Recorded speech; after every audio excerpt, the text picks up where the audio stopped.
Bienvenidos al curso de Matemáticas Básicas. En esta clase entonces vamos a estudiar algunas de las propiedades fundamentales de las funciones. Muy bien, entonces vamos a definir una función como par si se cumple que f de menos x es igual a f de x para todos los puntos x en el dominio. Por ejemplo, si evaluamos la maquinita en 5 y la evaluamos en menos 5, la función da exactamente lo mismo. Entonces, mejor dicho, una manera de decirlo es que la función va a ser par cuando la expresión y igual a f de x no cambia al sustituir x por menos x. Entonces, un ejemplo es el ejemplo de la función x al cuadrado, ¿cierto? Si a la maquinita le damos 2 o le damos menos 2, pues tanto 2 como menos 2 elevados al cuadrado son 4, o lo mismo el valor absoluto de 2 y el valor absoluto de menos 2 es igual a 2. Entonces, en ese caso, como no cambia, es lo mismo para x que para menos x, la función en ambos casos son funciones pares. ¿Qué quiere decir esto? La paridad de una función se puede ver nuevamente de manera gráfica como la simetría con respecto al eje y. Observemos, por ejemplo, esta función. Vemos que esta función es par. Por ejemplo, si ustedes miran en 1, el valor de la función aquí es 1. Y si miran en menos 1, pues el valor es 1. Ustedes ven que si trazamos cualquier recta con y constante, una recta horizontal, la función es simétrica, la parte izquierda y la parte derecha de la función es la misma. Si ustedes piensan que todo este pedazo derecho lo dobláramos sobre el hemisferio izquierdo, pues al doblarlo como una hoja de papel, si esto estuviera escrito en un libro y esta fuera una página y al pasar la página, esta página izquierda, al montarla sobre la derecha o la derecha sobre la izquierda, nos daría que esta función coincidiría exactamente con la que está en su página opuesta. Entonces esa simetría con respecto a y es, digamos, la manera gráfica de evidenciar o de ver que la función es una función par. Y la función va a ser impar cuando el signo cambia. Es decir, para todo x en el dominio, f de menos x es menos f de x. Entonces las potencias, de ahí el nombre, ¿cierto? X al cuadrado se llama par porque el exponente es par. Cuando un exponente de tipo impar, un polinomio como x a la 3, va a tener la propiedad de que si lo evaluamos en menos x, pues menos x al cubo va a ser menos x por menos x por menos x, que es igual a menos x, ¿cierto? O sea, f de menos x va a ser menos f de x. Si ustedes quieren, cojamos un ejemplo. Por ejemplo, ¿cuánto sería f de 1? F de 1 es 1 al cubo, 1. ¿Cuánto sería f de menos 1? F de menos 1 sería menos 1 al cubo, y menos 1 al cubo es menos 1, como vemos aquí a la izquierda. Entonces, ¿qué pasa cuando la función es impar? Pues cuando la función es impar, pues lo que uno tiene es que si la función, digamos, sube aquí positiva, cuando nos desplazamos en el eje x negativo, la función va a bajar hacia el otro lado, teniendo la misma forma, conservando la misma forma. Por ejemplo, esta función, digamos, el valor en 1, digamos si es aproximadamente 1 y piquito, el valor en menos 1 es menos 1 y piquito, ¿cierto? Si el valor en 2 es 1,5, por decir algo, el valor en menos 2 sería menos 1,5, ¿de acuerdo? Entonces el gráfico es simétrico, lo que se llama simétrico con respecto al origen. Es decir, si tomamos un punto y lo unimos por una recta que pase por el origen, pues llegamos al mismo punto en el extremo del eje x negativo a igual distancia del origen, como se ve aquí con la recta que estamos trazando, ¿cierto? Bueno, entonces vamos a hacer algunos ejercicios de práctica para determinar si estas funciones son pares o impares, o puede que no sean ni par ni impar. No es que una función tenga que ser o bien par o bien impar, podría que fueran de ninguno de los dos estilos. Entonces vamos a analizar algunas funciones. Fijémonos en esta función, por ejemplo. Muy bien, entonces nuestra función f de x está dada por 4x2 más 5x6 menos 3x elevado a la 8. Entonces es un polinomio que tiene esta forma. Entonces simplemente para saber si es par o impar debemos sustituir a x por menos x y observar qué ocurre. Entonces calculemos f de menos x. Entonces f de menos x es 4 veces menos x al cuadrado más 5 veces menos x a la 6, menos 3 veces menos x elevado a la 8. Ahora sabemos muy bien que cualquier potencia par de un número, bien sea positivo o negativo, es la misma. Entonces Menos 1 menos x es lo mismo que menos 1 multiplicado por x, ¿cierto? Menos x al cuadrado es menos 1 al cuadrado, 1 por x al cuadrado, o sea, esto da 4 por x2. Entonces repito que estoy usando el hecho de que menos x es al cuadrado, es menos 1 por x, todo esto elevado al cuadrado. Entonces esto es menos 1 al cuadrado por x2, y menos 1 al cuadrado es 1, 1 por x2 igual a x2. Entonces cuando la potencia es par, igualmente cuando la potencia es 6, por el mismo razonamiento obtiene uno que este es x a la 6, ¿cierto? O sea, aquí lo vemos al lado izquierdo, menos x a la 6 es x a la 6, y menos x a la 8 es x a la 8. Entonces miren que la función no cambió. Esto es exactamente f de x. Entonces este es el caso, esta es una función par. Esta sería una función par, ¿de acuerdo? Entonces, tenemos que esta función es una función par, y veamos aquí a la izquierda su gráfica. Bueno, vamos a hacer otro ejemplo, vamos a determinar si f es par o impar, o si ninguna de las dos cosas ocurre. Entonces, la función f de x es 3x7 más 9x5 menos 3x8. Entonces vamos a aplicar la definición. Nos dice, vamos, la respuesta es que no va a ser ni par ni impar. Vamos a ver por qué. Entonces, ¿quién es f de menos x? Vamos a alimentar la maquinita con menos x. Entonces, hay que cambiar la x por menos x. O sea, donde antes aparecía x, vamos a escribir menos x. Recuerden, si f de x es una expresión en x, la maquinita evaluada en cualquier cosita, digamos en triangulito, sería 2 triangulito a la 7, más 9 triangulito a la 5, menos 3 triangulito a la 8. Si ese triangulito es menos x, pues sería 3 menos x a la 7, más 9 menos x a la 5, menos 3 menos x a la 8. Entonces, como estos son potencias negativas, recordemos menos x a la 7 es menos 1 por x a la 7, que es menos 1 a la 7 por x a la 7, o sea, menos x a la 7. Como vemos aquí a la izquierda, lo mismo también aquí para la potencia 5 y para la potencia 8. Entonces esta primera expresión nos da menos 3x7. Esta segunda nos da menos 9x5. Y esta última, perdón, a la 8, menos x a la 8, lo mismo que x a la 8. Entonces queda menos 3, que multiplica a menos x a la 8, que es x a la 8. Entonces vamos a compararla. ¿Es igual a esta expresión? No. Es menos f de x, que sería lo que tendríamos que mirar si la función, para que la función fuera impar. Entonces la respuesta es que tampoco lo es, puesto que, cierto, aquí aparece el signo menos, aquí el signo menos, pero si fuera menos f de x debería aparecer aquí el signo más 3x8, y aparece menos 3x8. Entonces esta función no es ni par ni impar. Esto entonces debe verse en la gráfica, porque no debe ser ni simétrica con respecto al eje y, ni simétrica con respecto al origen. Veamos. Muy bien, entonces vamos a graficar la función y vamos a inspeccionar si tiene alguna simetría con respecto al eje y o con respecto al origen.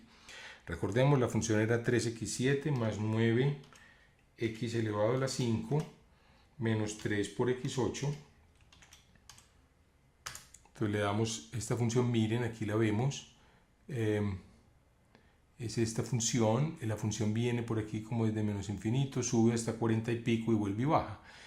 Si lo miramos un poquito más en detalle, si la miramos aquí, por ejemplo, podemos observar, miremos este tramito, o sea, olvidémonos, por aquí la función sube, sale de la pantalla y vuelve a bajar.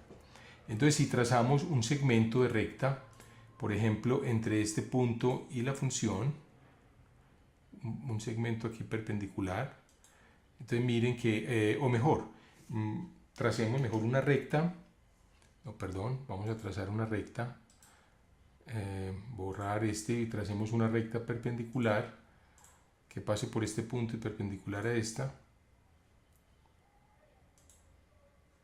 Listo, entonces por ejemplo miren aquí este punto de intersección entre estas dos, pues aquí debería simétricamente haber otro punto a esta misma distancia, ¿cierto? Y no lo hay. Este punto, pues, digamos por aquí más o menos, debería estar en la gráfica si hubiera una simetría con respecto al eje x. La simetría con respecto al eje x ocurre, recuerden, si la función es par. Entonces vemos así en la gráfica que la función no es par. Ahora, ¿cómo sabemos que la función no es impar? Entonces vamos a borrar esto para no confundirnos. Entonces, para que fuera impar, nuevamente pongamos un punto cualquiera, ¿cierto? Vamos a poner un punto en el objeto, un punto aquí, digamos, también, no sé, y tracemos una recta que pase por estos dos puntos, por este punto y por este, miren, perdón, por este no, por este punto y por el origen, perdón, entonces vamos a marcar el punto origen también, vamos a marcar el punto de intersección entre estas dos, ahí está. Ahora sí tracemos la recta que pasa por este punto y por este. Vamos a mirarla un poquito más en detalle. Si quieren, traigamos esto más al frente y amplifiquemos aquí la zona que nos interesa examinar. Entonces miren, por ejemplo, esta recta, voy a pintarla de un color más visible. Pongámosla, por ejemplo, de color rojo. Miren esa recta, pues es simétrico a este punto. Si hubiera simetría con respecto al origen, debería haber otro punto, digamos, en la función por aquí más o menos, ¿cierto? Que es el punto simétrico de B, otro punto B', aquí donde se aprecia la manito. Pero ahí vemos que no hay ningún punto de la función. Entonces la función en el grafo se ve que no es simétrica con respecto al origen y por tanto no es impar.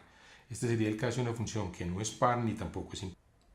Muy bien, ahora entonces les voy a pedir que detengan el video y entonces miren algunas de estas funciones. Miremos por ejemplo la tercera función, esta.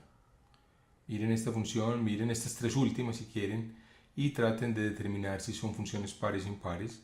Y una vez ustedes ya han llegado a una conclusión, pues sigan viendo la clase. Muy bien, si miramos la función f de x igual, por ejemplo, a 2, tomemos esta raíz de x más 4. Entonces, si se evalúa en menos x, pues queda 2 veces raíz de menos x más 4. Entonces estamos tratando de determinar si esto es igual a f de x o es igual a menos f de x. Pero noten que hay un problema. ¿Qué pasa si x es negativo? Si x es positivo, perdón. Por ejemplo, ¿qué pasa si x es 1? ¿Cuánto sería f de menos 1? Pues el menos 1 no estaría en el rango de la función, ¿cierto? Porque quedaría 2 veces raíz cuadrada de menos 1 más 4. Esta no está definida. Entonces, para hablar de paridad se necesita que tanto x como menos x estén en el dominio de la función. Entonces esta es una función que no es par ni impar, porque en general menos x no está en el dominio. Entonces como menos x en general, en algunos casos podría estar, pero en general no está en el dominio,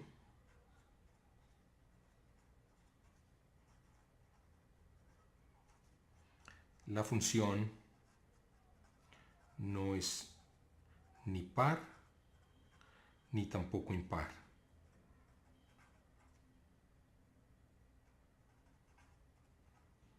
Ni tampoco impar. Muy bien. Entonces eso es lo que tendríamos. Miremos el otro caso. Ejemplo 1. Entonces el ejemplo 2 sería la función f de x igual a x menos 1 al cuadrado más x4. Entonces vamos a sustituir la x por menos x. Entonces, ¿qué tenemos? Al sustituir tenemos menos x aquí, menos 1 al cuadrado, más menos x elevado a la cuarta potencia. Muy bien, entonces, ¿qué tenemos? He cambiado la x por menos x. Entonces tenemos menos x menos 1 al cuadrado. Bueno, entonces la pregunta es, ¿qué pasa? Tendríamos entonces que, para ver qué está ocurriendo, tendríamos que desarrollar este cuadrado. Muy bien, entonces hagamos lo siguiente. Vamos entonces a escribir f de x desarrollando este cuadrado que tenemos aquí. Este cuadrado sería entonces, por la fórmula sería el primer término al cuadrado menos 2 veces el primero por el segundo más el segundo al cuadrado más 1. Muy bien, más x a la 4. Perfecto, entonces podríamos evaluar este también, pero yo creo que quizás sea más fácil directamente cambiemos x por menos x en esta expresión, ya que tenemos la función dada por esto. Cambiemos x por menos x, entonces queda menos x elevado al cuadrado menos 2 veces menos x más 1 más menos x a la 4. Entonces recordemos, esto es igual. Las potencias pares no cambian, entonces tanto x como menos x al cuadrado da lo mismo.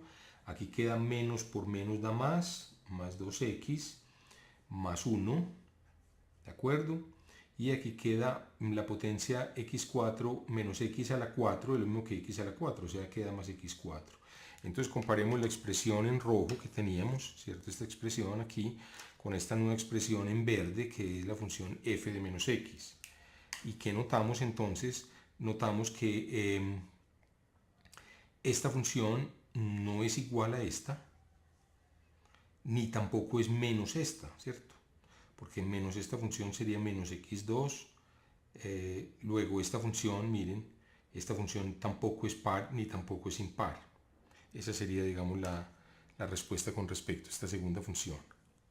Finalmente, si tenemos f de x igual a 3 menos x más 2 al cuadrado, x más 2 al cubo, que es el tercer ejercicio que teníamos, entonces bajemos esto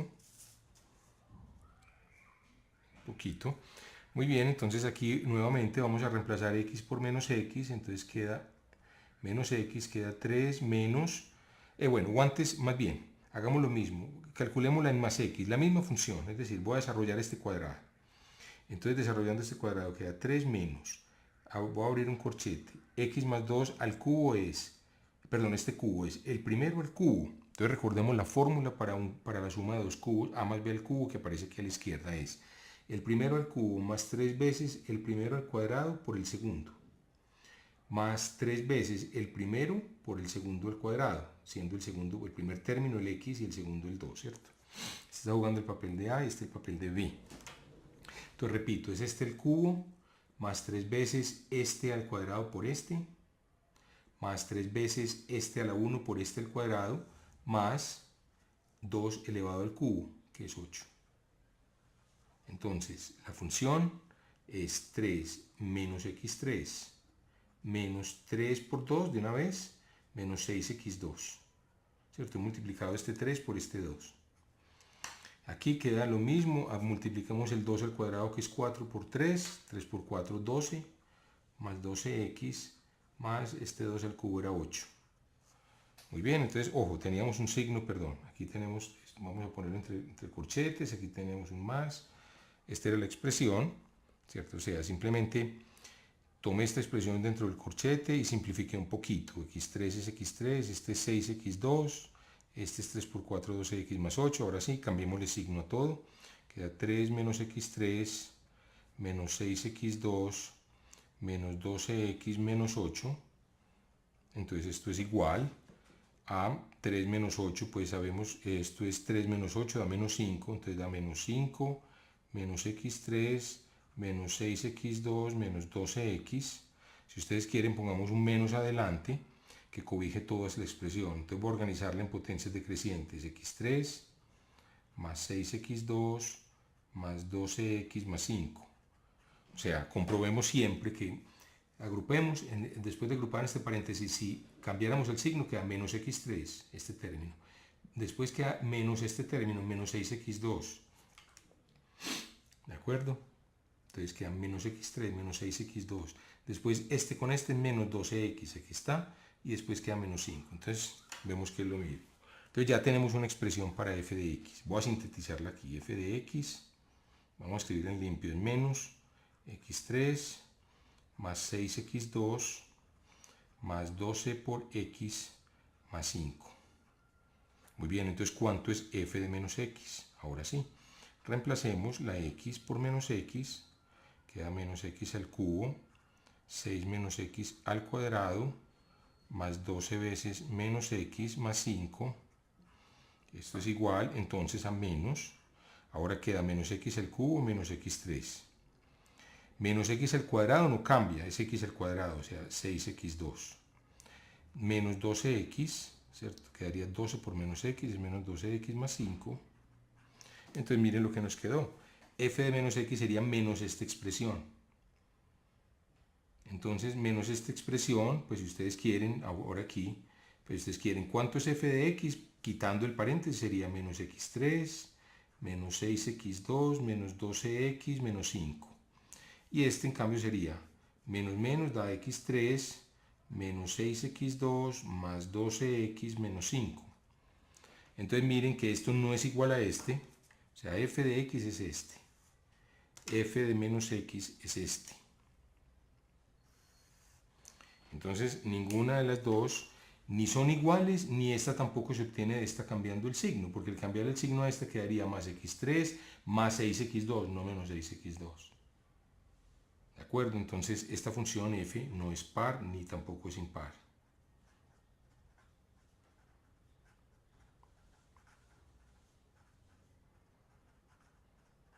Muy bien, esa sería la conclusión.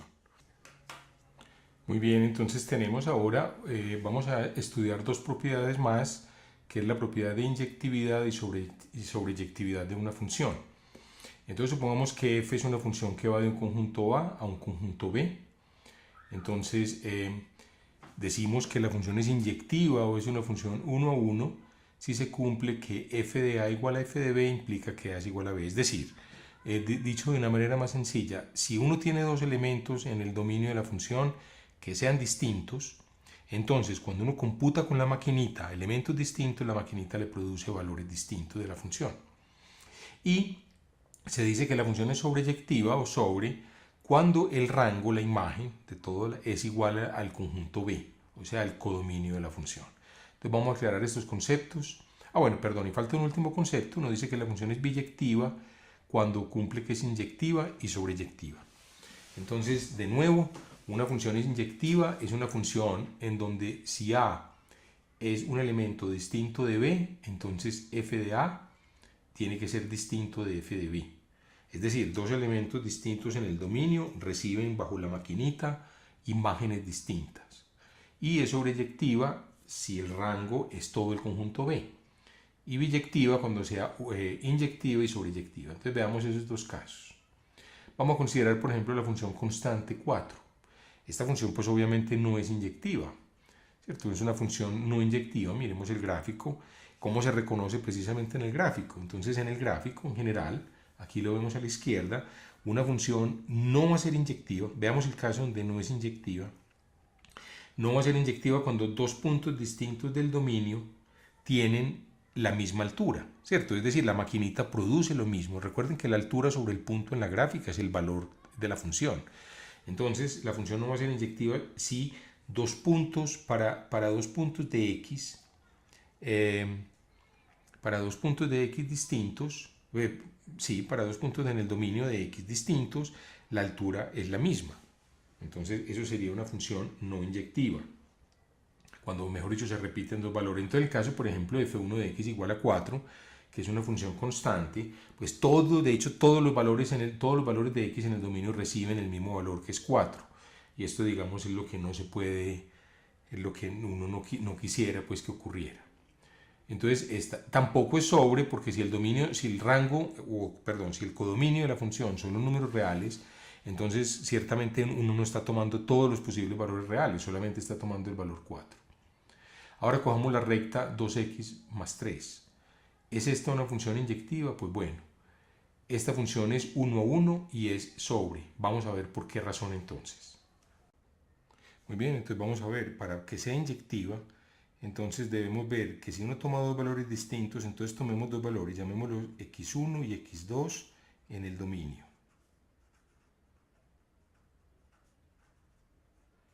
Entonces queremos ver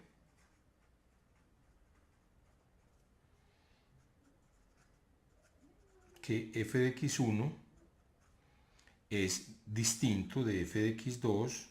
Bueno, son dos en el dominio y que sean, digamos, distintos entre sí. Vamos a suponer que x1 es distinto de x2, son dos valores distintos. Por ejemplo, el x1 podría ser 0 y x2 podría ser 5. Ahora, ¿por qué ese x1 es distinto de x2? Estos tienen que ser distintos. Porque ¿qué se necesita para que sean iguales?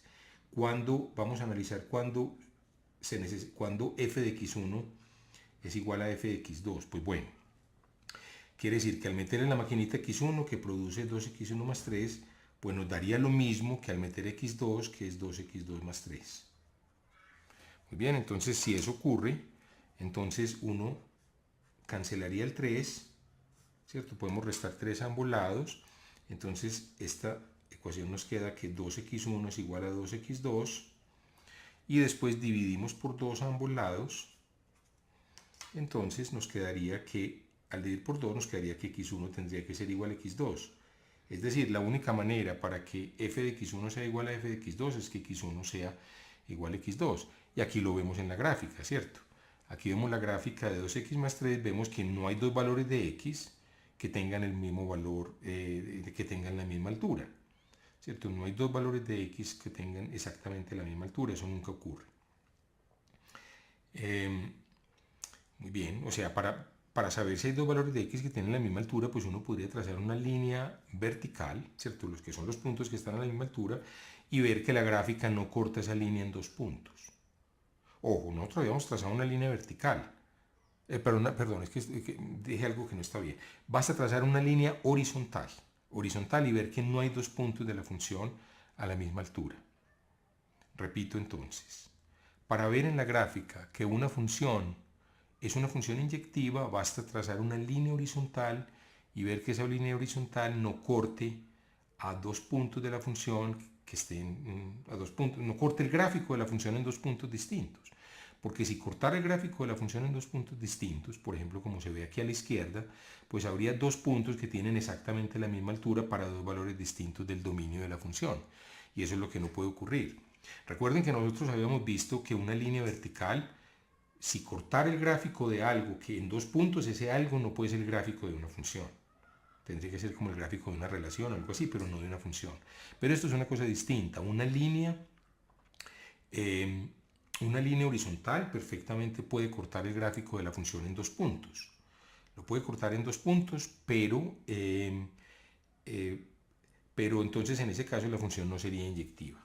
Muy bien, ahora, esta función f es una función que va a los números reales, en los números reales, ¿cierto? Este es el dominio y este es el codominio, o sea, el dominio de f es R y el codominio es R también, para saber entonces cuál es el rango o la imagen de f. Entonces la imagen de f o rango de f, pues miramos nuevamente la gráfica y vemos que la recta, ¿cierto?, recorre aquí a la izquierda todos los puntos reales, entonces el rango es todo R y por tanto entonces la función es sobreyectiva también. O sea, esta primera conclusión nos lleva a que la función es inyectiva y esta segunda a que la función es sobreyectiva. Muy bien. Veamos otros ejemplos. Entonces, por ejemplo, la función x2, entonces analicemos el gráfico, aquí lo tenemos a la izquierda, tracemos una línea horizontal, por ejemplo altura 1, y vemos que la función, el gráfico corta la función en dos puntos. Claro, esos dos puntos son precisamente los puntos x igual a menos 1 y x igual a 1, donde la función tiene el mismo valor. Entonces la función no es inyectiva o no es 1, 1, ¿cierto? Porque tanto f de 1 como f de menos 1, aquí lo vemos a la izquierda, es igual a menos 1 al cuadrado, que es 1 al cuadrado, que es igual a 1. Ahora, ¿es sobre? Tampoco es sobre, porque, miren, recuerde, ya habíamos determinado y se ve en el grafo que el rango son todos los números mayores o iguales que 0 y no todos los números reales. Entonces la función tampoco es sobreyectiva. Si miramos la función x3, vemos que la función x3, si trazamos una línea horizontal, entonces la función no corta, la línea horizontal no corta el gráfico en dos puntos distintos, y examinando el mismo gráfico vemos que todo el gráfico, ¿cierto? Si uno recorre las alturas posibles que describe el grafo, pues tiene todos los números reales, ¿cierto? Alcanza todos los números reales. Para que sea sobreyectiva, recuerden, es que a uno le dan cualquier número real y entonces debe poder alcanzar ese número real. Por ejemplo, aquí lo vemos a la izquierda, si nos dan el valor 10, ¿cuánto debe ser la x para que la altura de la maquinita produzca 10? Bueno, se necesita encontrar un número tal que x al cubo sea igual a 10. Pues ese número es la raíz cúbica de 10. Y si el número fuera menos 10 o menos 20, pues entonces el x que necesitamos para que la maquinita produzca menos 20 es la raíz cúbica de menos 20. Y raíces cúbicas de números negativos están bien definidas, a diferencia de las raíces cuadradas de números negativos que no existen. Las de números negativos sí existen y por tanto entonces la maquinita alcanza ese valor. Alcanza ese valor y al alcanzar ese valor, como ese valor es, y alcanza cualquier otro valor arbitrario, ¿cierto? Cualquier otro valor real arbitrario, lo cual nos muestra que la función es sobreyectiva. Entonces esta sería una función 1, 1 y sobreyectiva. Yo creo que entonces con estos ejemplos tenemos ya suficientes elementos como para entender este concepto de inyectividad y sobreyectividad. Entonces, por ejemplo, en este último caso, como es una función 1 a 1 y sobre, entonces es lo que se llama una función biyectiva. Bueno, con esto hemos llegado al final de esta clase y los invito para que sigan viendo este curso de matemáticas básicas. Muchas gracias por su atención.